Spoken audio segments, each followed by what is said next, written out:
राम राम। जैसा कि मैं पिछले प्रसंग में बता रहा था किस तरह लंका के सैनिकों ने हनुमान जी की पूंछ में आग लगा दी।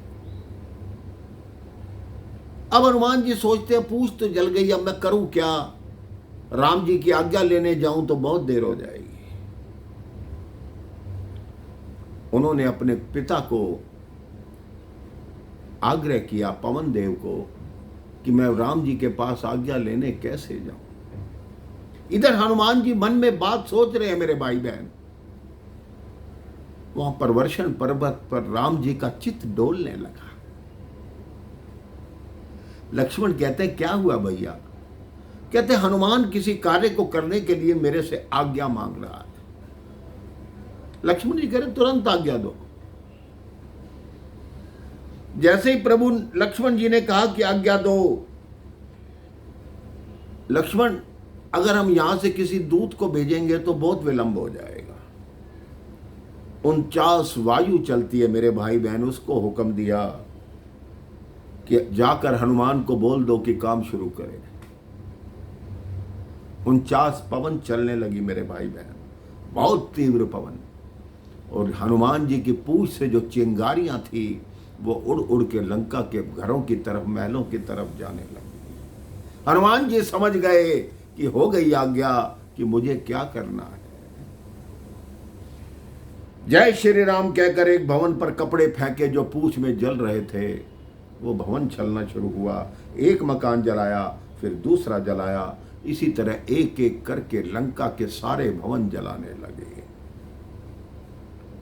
एक महल से बड़ी जोर से आवाज आई, बचाओ बचाओ बचाओ बचाओ। हनुमान जी ने भीतर जाकर देखा तो शनिदेव उल्टे लटके हुए थे। हनुमान जी ने कहा कौन आप? कहते मैं शनिदेव। कहते आपको खोल दूं, कहीं मेरे पे दृष्टि डाल दो। कहता नहीं, मैं वचन देता हूं जो तुम्हारा नाम लेगा उस पर मेरी कुदृष्टि कभी नहीं पड़ेगी। हनुमान जी ने कहा मेरे मन में एक दुविधा है। मैंने पूरी लंका जला दी, लेकिन ये तो स्वर्ण है, आग से तो ये और चमकने लग गया, इसका क्या करूं? शनि देव ने कहा मैं जैसे उल्टा बंधा हुआ हूं, मेरे पैरों को पकड़ के पूरी लंका के ऊपर से घुमा दो बस। हनुमान जी ने जैसा शनि देव ने कहा वैसा ही किया। जैसे ही शनि की दृष्टि पड़ी, लंका कोयले की तरह काली हो गई, राख हो गई मेरे भाई बहन। सारी लंका जला दी मेरे भाई बहन, लेकिन विभीषण का घर नहीं जलाया। उस काल में भाई भाई का घर नहीं जलाता था। वो तो आज का समय है जो भाई भाई का शत्रु बना हुआ है। हनुमान जी ने कुछ समय पूर्व ही विभीषण को अपना भ्राता कहा था। और दूसरी बात, जब हनुमान जी की पूंछ में वस्त्र बांधे जा रहे थे, घी तेल डाला जा रहा था, तो विभीषण के घर से ना कोई वस्त्र आया था, ना ही घी तेल आया था। आप कोई भंडारे का आयोजन करते हैं, जिन घरों से दक्षिणा आती है या भंडारे बनाने के लिए सामान आता है, उन्हीं घरों में भंडारे का प्रसाद वापस लौटा कर देते हैं। हनुमान जी ने कहा जिन जिन घर से भंडारे का प्रसाद आया मेरी पूछ के लिए, उनके घर जला दिए। जब विभीषण के घर से कुछ आए नहीं तो इसके घर को क्यों जलाऊं? और सबसे बड़ी बात, इसके घर के ऊपर प्रभु श्री राम के चिन्ह बने हुए हैं, उस स्थान को मैं कैसे जला सकता हूं?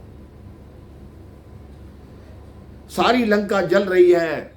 हनुमान जी सागर में कूद पड़े, पूछ बुझाई, फिर छोटा रूप लेकर सीता जी के पास डरते डरते गए। उनको ये था कहीं अग्नि मेरी माता तक ना पहुंच गई हो, कहीं मेरी माता को कोई नुकसान ना हुआ हो, कहीं मेरी माता को कुछ ना हो गया हो। डरते डरते जा रहे हैं। सीता जी ने कहा था कुछ मत करना, हनुमान जी ने भी कहा था मैं कुछ नहीं करूंगा, लेकिन अब तक 60% कार्य तो उन्होंने बिना कुछ किए ही कर दिया। कहा था कि वृक्षों से फल मत तोड़ना, वृक्ष तोड़ दिए।